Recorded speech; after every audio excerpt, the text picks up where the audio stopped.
আমি আবারও ব্যাক করছি। তো আজকে হচ্ছে যে আমি আরেকটা গুরুত্বপূর্ণ শর্টসের হচ্ছে যে আপনার টেকনিক নিয়ে হচ্ছে যে কথা বলবো। সেটা হচ্ছে যে আপনার স্কোয়ার কাট।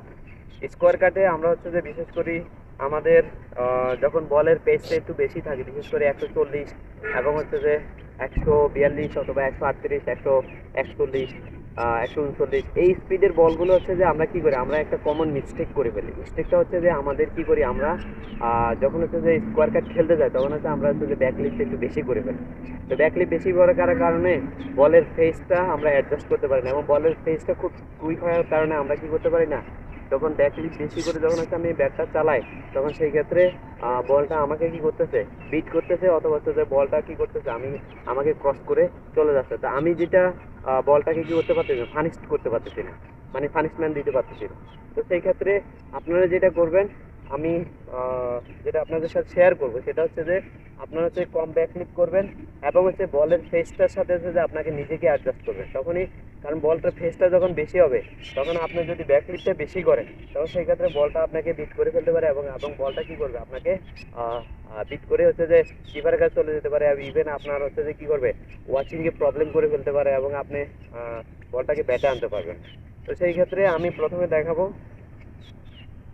আপনি যখন হচ্ছে স্ট্যান্স করলেন, স্ট্যান্স করে আপনার যে পজিশন, এই পজিশনে থাকলেন, পজিশনে থেকে আপনি ইনিশিয়াল মুভমেন্টটা নিলেন। ইনিশিয়াল মুভমেন্টটা যখন নিলেন তখন কি করলেন, আপনি বলটার আমরা হচ্ছে যে বেসিকটা হচ্ছে যে আপনাকে কি করতে হবে, আপনার পিছনের পাটাকে কি করতে হবে, আপনার একদম গালি বরাবর হচ্ছে যে নিতে হবে, নিয়ে তারপর হচ্ছে যে আপনার হেড পজিশন নিতে হবে।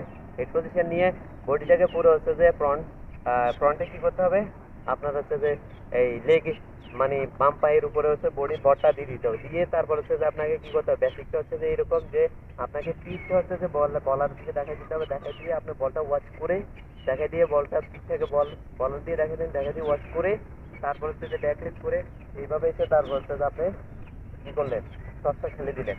এখন এটা যদি করতে যান, বিশেষ করে 140, 142 স্পিডের একটা বলকে, আপনি এত টাইম পাবেন না।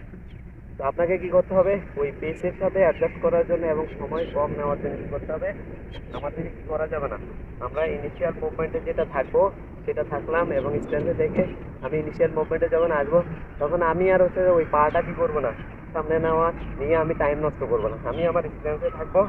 স্ট্যান্সে থেকে ইনিশিয়াল মুভমেন্টের যে স্ট্যান্সে আমি আসছি সেটাতে থাকবো, থেকে বলটা ওয়াচ করে ব্যাকলিপ কম করে আমি অল্প অল্প অল্প ব্যাকলিপে কি করব, বলটাকে পিছন থেকে হচ্ছে যে পানিশ করে দেবো।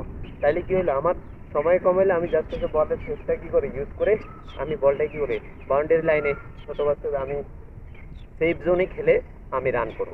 এই তো আমি আবার হচ্ছে যে দেখাচ্ছি, সেটা হচ্ছে এইরকম যে আমি স্ট্যান্স করলাম, স্ট্যান্সে থেকে ইনিশিয়াল মুভমেন্ট করলাম, করে বলটা ওয়াচ করে আমি অল্প ব্যাকলিপ নিয়ে আমি এখান থেকে ফেলে দিলাম।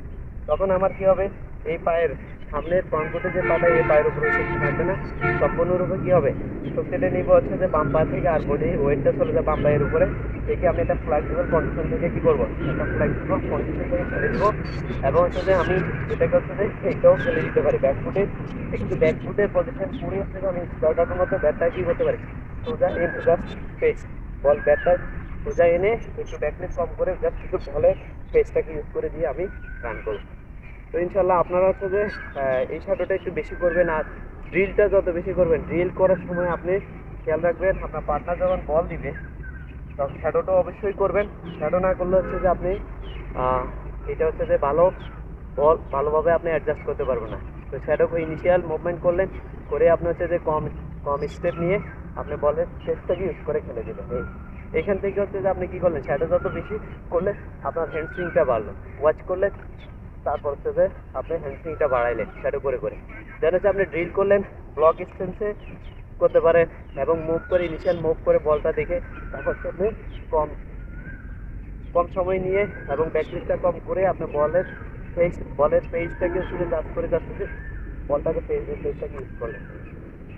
তো সেটা যত বেশি আপনি করবেন তত বেশি আপনার হচ্ছে শর্টসের অ্যাকুরেসিতে ইমপ্রুভ হবে, আপনি বলের পেসের সাথে অ্যাডজাস্ট করতে পারলেন, এবং আপনার যে মিস্টেকটা, যে আপনি বেশি ব্যাকলিপ করতে যায় সময় নষ্ট করা, বলের পেসটাকে ইউজ করতে না পারা, এই জিনিসগুলো আপনার হচ্ছে যে আহ, আহ, আপনার এটা কমে যাবে, এবং হচ্ছে আপনি ম্যাচে অথবা হচ্ছে যে আপনি নেটে যখন ব্যাটিং করবেন তখন আপনি অনেক ভালোভাবে হচ্ছে যে একজন পিচ বলারকে হচ্ছে যে আপনি ফেস করতে পারবেন, এবং হচ্ছে আপনি আহ, আপনার যে কাঙ্ক্ষিত একজন ভালো ব্যাটসম্যান হয়ে ওঠা, সেটা সেটাও হচ্ছে সবচেয়ে বেশি আপনার ইফেক্টিভ হবে, এবং আপনি ভালো রান করতে পারবেন, এবং আপনার ক্যারিয়ারটা অনেক লম্বা হবে, এবং আপনি অনেক দূর যেতে পারবেন ইনশাআল্লাহ। তো আশা করি এই টেকনিকগুলো যদি হচ্ছে আপনাদের কাজে লাগে, তো আপনারা আমাকে অ্যাপ্রিসিয়েট করবেন, আমার সাথে থাকবেন। দেখা হবে অন্য কোনো একটা সময় কোনো একটা ভালো টেকনিক নিয়ে। ভালো থাকবেন। আল্লাহ হাফেজ, বাই বাই।